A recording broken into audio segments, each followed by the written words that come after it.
maybe. I'm not wearing my glasses and I can't see the camera to tell if I have lipstick covering my face.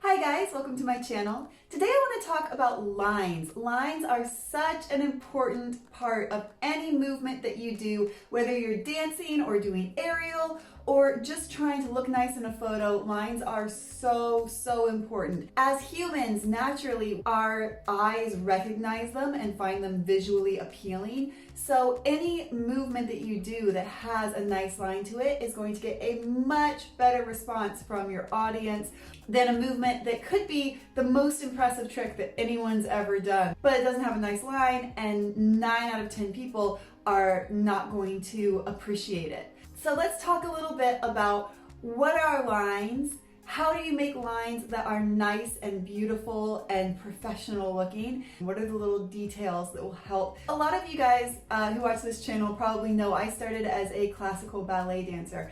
And so much of classical ballet is lines. So that when I started doing other things, other types of dance, and eventually aerial, I really was able to bring those lines, and it helped me so much. I remember when I first started dancing, hearing the word lines all the time and being a little bit confused by it because I didn't really understand what people were talking about. And it did take me a long time to figure out what is a line. A line is when you're doing any sort of dance or aerial movement, you are creating a shape in space. So that shape should be a collection of nice lines.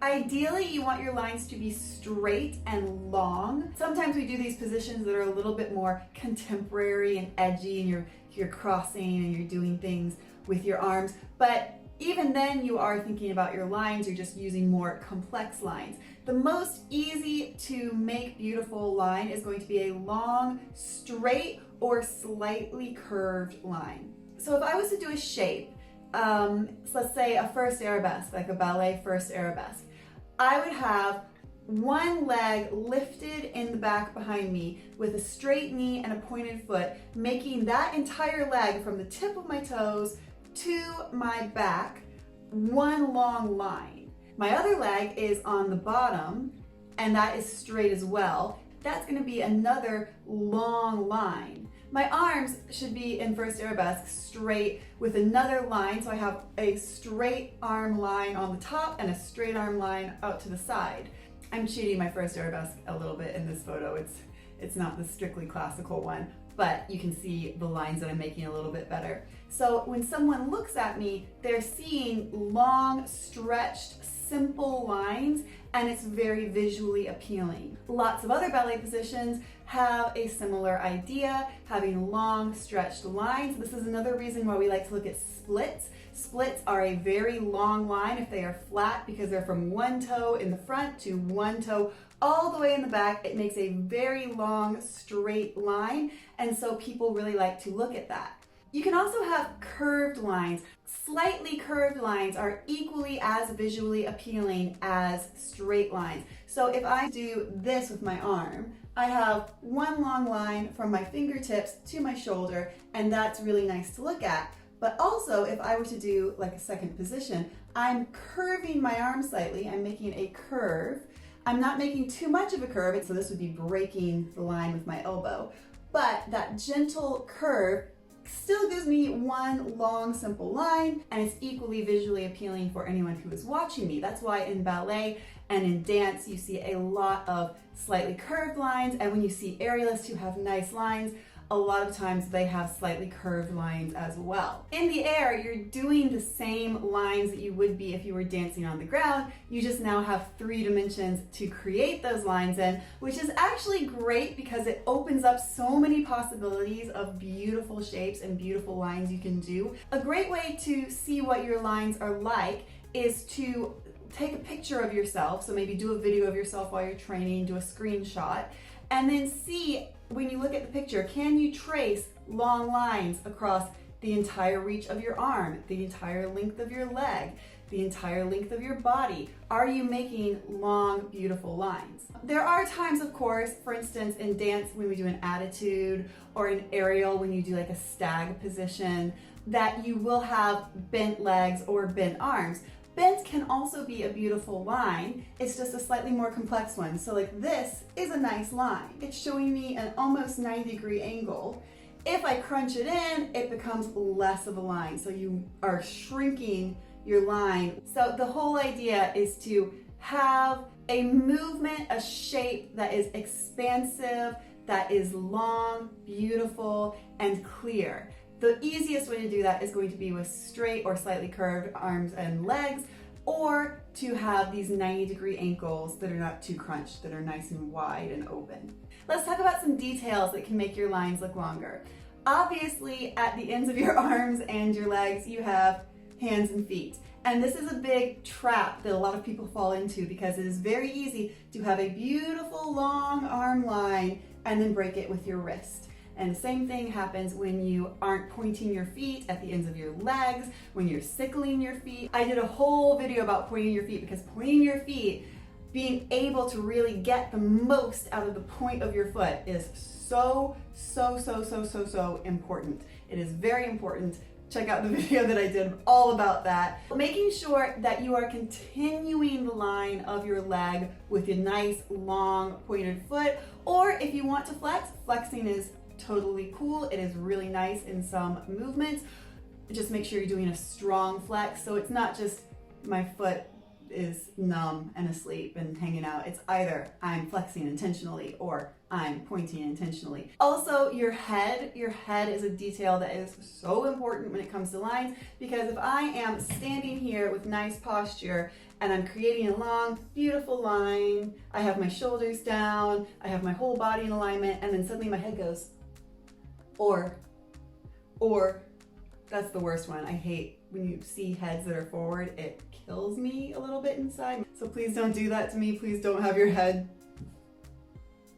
What is that? Your head is part of the line of your body. And even if you're turning it, if you're looking back to arch back a little bit, just don't take it to the point where you're breaking off your line and looking unnatural and forced.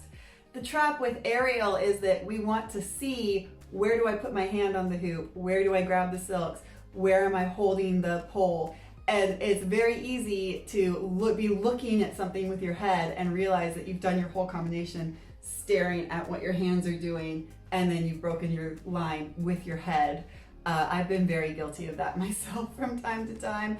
Try not to do it, especially as you get more comfortable with your tricks, with your moves, with your choreography. Another great way to improve your lines is to just have good posture.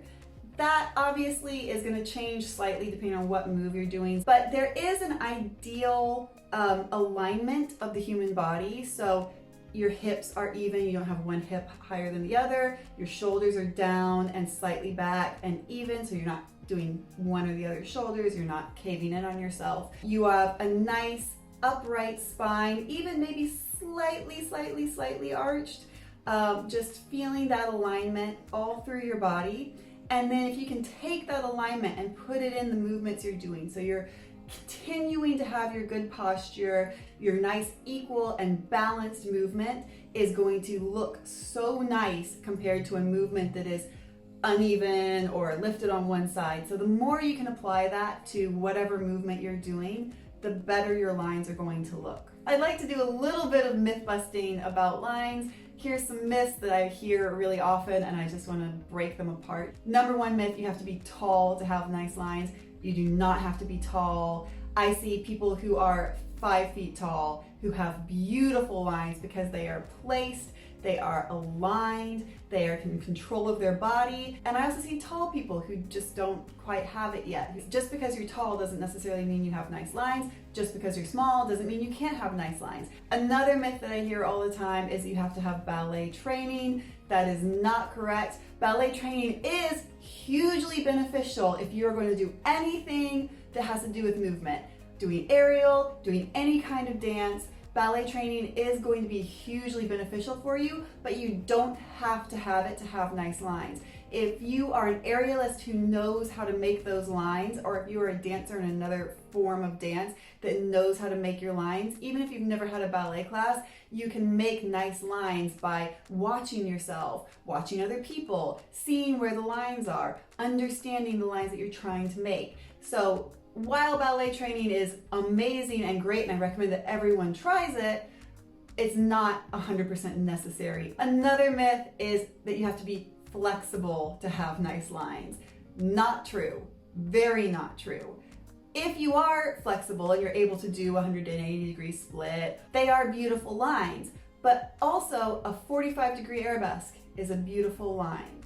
Just standing in a position with a long leg and a pointed foot and a good posture is a beautiful line. So there are lots and lots and lots of lines you don't need to be flexible to do. And it's more about knowing how to place your body in a nice position than it is about that position being an over 180-degree split. So you do not need to be flexible to have nice lines. Finally, I just want to say, if in doubt, move slowly. It is much, much easier to have a nice line when you have time to think about where that line's going to be, as opposed to if you are trying to rush through everything. If you are able to slow down your choreography and make it nice and slow, it is easier to have a nice line that way. Or if you do need your choreography to be a certain speed, if it's for a dance routine, or if it's for an aerial routine that just needs to be a bit faster, take some time and go through it slowly, each different movement very, very slowly, and think, okay, what is my head doing? What are my wrists doing? What are my feet doing? How can I make this more of a clear, clean, long, beautiful shape? So just take your time, go through it very slowly, think your way through each position, and then when you do it faster, it's gonna help you find those movements. I think that's everything. I feel like I actually filmed this video twice. This is the second time I filmed this video because the first time I sent it to myself and didn't download it and then deleted it off my phone and completely lost the video. So good job me. If you enjoyed this video, please don't forget to like it and subscribe to my channel. I have lots and lots and lots of other aerial and dance videos like this one where I talk about broader concepts, or aerial tutorials, or stretching videos, or workout videos. I have lots of stuff over there, so check it out. Make sure you subscribe. Also check out my Instagram, which is linked in the description. Yeah, so check that out as well, and I will see you guys next time.